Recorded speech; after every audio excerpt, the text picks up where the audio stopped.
Hi guys, Lindsay here with Storybrooke Family Farm. Today I thought I would show you guys Simone's chicks.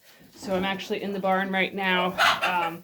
It's almost time for me to take care of the animals for the evening, so they're all pretty noisy right now. It's quite hot today. It's actually like 82 degrees out, which is very abnormal to be this warm in April. Because just like 2 days ago we were scraping frost off the windshields. So everybody's kind of irritated with each other, because animals too, they're much like us, and they take some time to get used to drastic changes in the weather. I don't know if other people are like me or not, but for me, my body takes a very long time to adjust to any sort of big temperature swings, and it seems like more recently that's all we have anymore. And everybody jokes about, oh well, that's just how Ohio is, but I know that other states are like that too, so I think that this is just kind of the new normal for the climate, to go from being freezing temperatures to in frost advisories in 1 week to being in the lower 80s. But anyways, enough about the weather. So right now, how we have it set up temporarily, we don't have our other small coop here yet. That is something that we'll probably move this weekend. So how we have it set up for when we have a broody hen, we actually just use a small, like 2-foot dog cage, so they can have peace away from everybody else. Otherwise, we've had some issues where hens have almost starved to death because they are so protective over the nest that they don't want to get off to eat, because they're afraid that another hen is going to steal their nest and basically ruin all of their progress. So we've since started putting them in a cage, so that way they are safe, so we don't have to worry about them accidentally, like their health declining too much, because a hen will sit on that nest until the eggs hatch no matter what. Some of them, we have one hen, she's actually right here, her name is Pipsma. Every time that she goes broody, even if we have her in isolation, she will literally starve herself. Like, will not get off the nest, will not eat, will not take care of herself at all. So we have to totally make sure that she's getting off of the nest. Like, we have to pick her up every day, multiple times a day, take her off of the nest, put her where the feed is at, dip her beak in water, because she just will completely neglect herself. So she's a good mom, but it's always kind of frustrating when she goes broody because of that. But we've had other ones go broody and we don't even have to ever intervene. They'll just take themselves off the nest when they want food or water, and then they'll just do their thing without any need for any human intervention at all. For the most part, that's how Simone is. This is her, I think it's her 3rd time hatching out eggs. Actually, it's her 4th. But so, for some reason with Simone, she always ends up just hatching out 1 egg. Like, only 1 egg ends up being fertile. This time she sat on 6, and 5 of them hatched out. 1 would have hatched out, but the other chicks, they were getting out of the nest box, so she, did what was good for the greater good of all of her other chicks, and got off the nest box to make sure that they were able to get feed and water and stay safe and warm. So we'll get to working on showing you guys the little chicks. I'm not sure how well they're going to show up on camera, just because they are so stinking tiny. But they are super adorable. So I'm going to pull some out.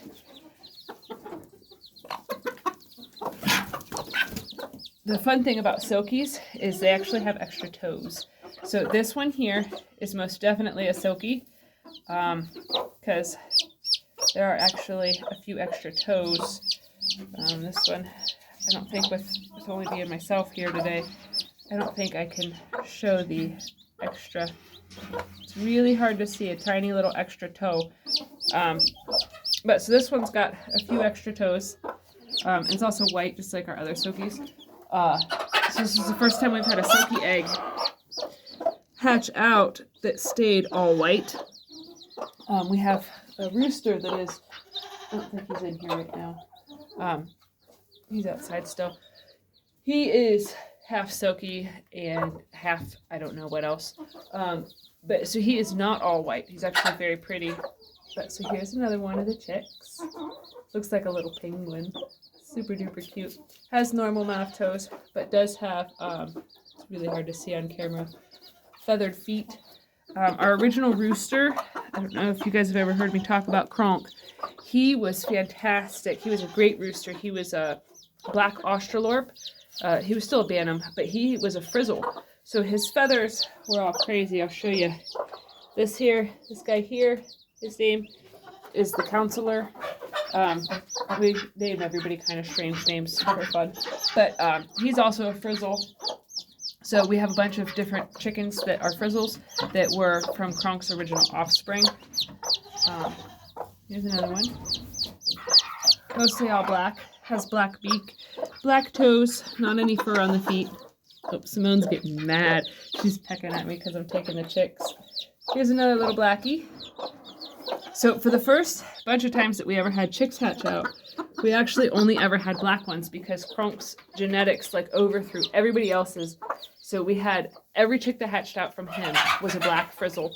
They all looked the exact same, so it became very difficult to tell who was who. So we've been on the quest to get other roosters to bring in some different genetics. So then that way we can have a more diversified, beautiful flock. So here's the final one. This one is super cute. Got little stripes down her back like a little chipmunk. And this one's also got the furry feet.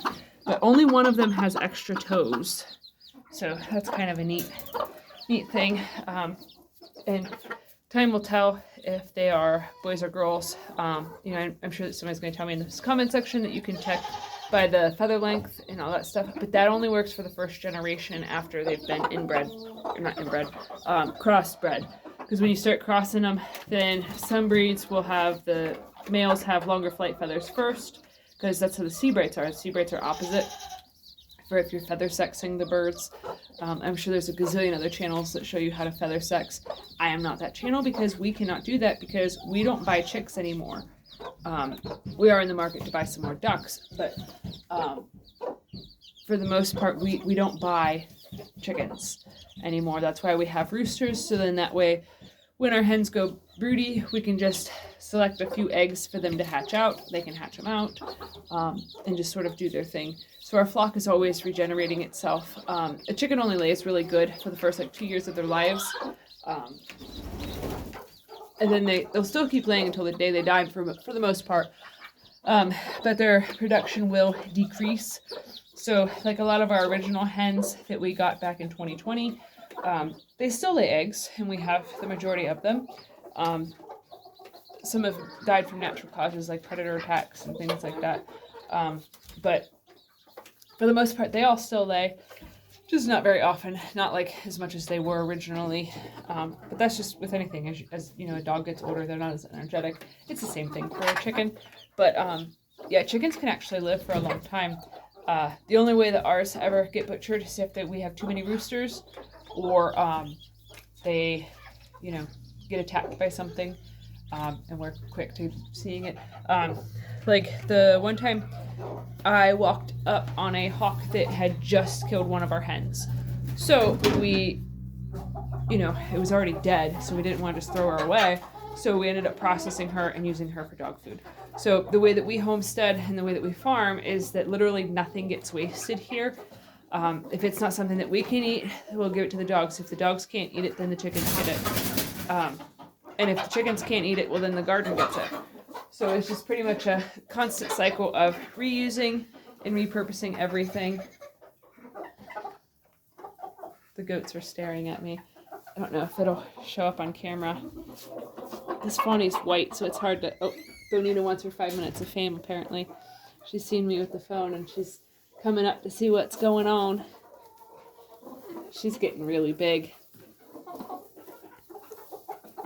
And there's Winston. If you guys are wondering where Lucky's at, he actually is outside. I put him on an adventure. He's really super stinking smart for a goat. So he gets really bored really easily, just being out with other goats. So he likes to go on adventures and do other stuff. But if I leave him on his adventure, which is just me tying him up with a dog cable, he gets really mad and starts yelling and screaming for me to come back, which is what he's doing now. So if you've heard weird noises, it's literally just Lucky yelling for me because he's bored again. So he's up over there where them dog kennels are at.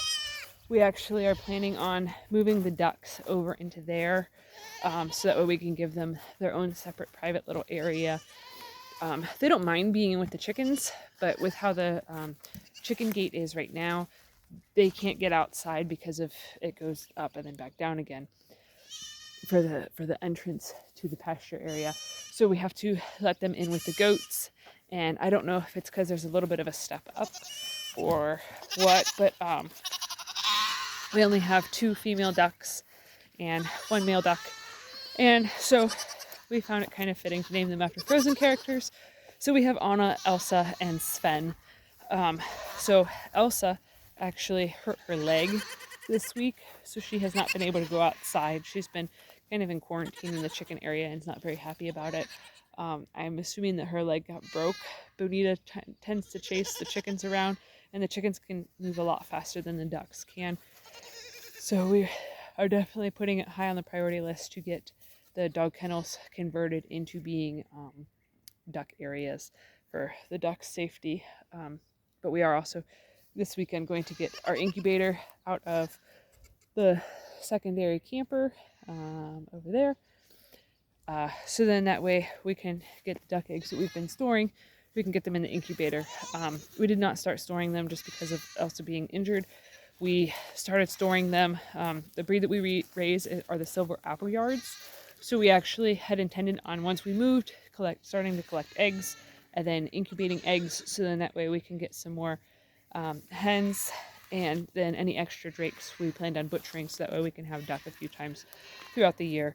But so where I'm at right now, this area in here is going to be where our turkeys are going to go. The breed that we selected was the midget whites. So they're a smaller breed. There's a whole bunch of bumblebees buzzing up in the tree around me. So it's kind of distracting me. Everything distracts me about nature. It's kind of fun. But so the area that we were going to make originally be for Wilbur, we are going to use this little shack as a turkey area because the turkeys are going to be less likely to ever challenge a fence or a not bulletproof structure. So we're just going to use this half of it because there's that weird buried trash can down there that I don't really understand why it's there. So if you have any idea as to why there would be a buried trash can there, let me know, because it's a pretty big trash can, and I don't know why anybody would want to bury a trash can alongside of the barn. So the other updates are the chickens. They have been working on finding more trash that I missed that was buried. Chickens are really good about that. So there is a ton of trash that just keeps like popping up everywhere. Hi, Winston. He's such a cute boy. He looks like Cruella de Vil because his beard, half of it is black and half of it is white, so he looks all stunning all the time. He's extremely shy. He's getting less shy though since we've moved, so that's good. But anyways, so this weekend I need to go through and pick up extra trash that the chickens have unburied in the soil, so that way none of the animals eat it. But yeah, so that is what's going on today. So hopefully the weather will cooperate with us so that way we can get this shelter fixed up and finished up for the turkeys, because they are currently living in the bathroom.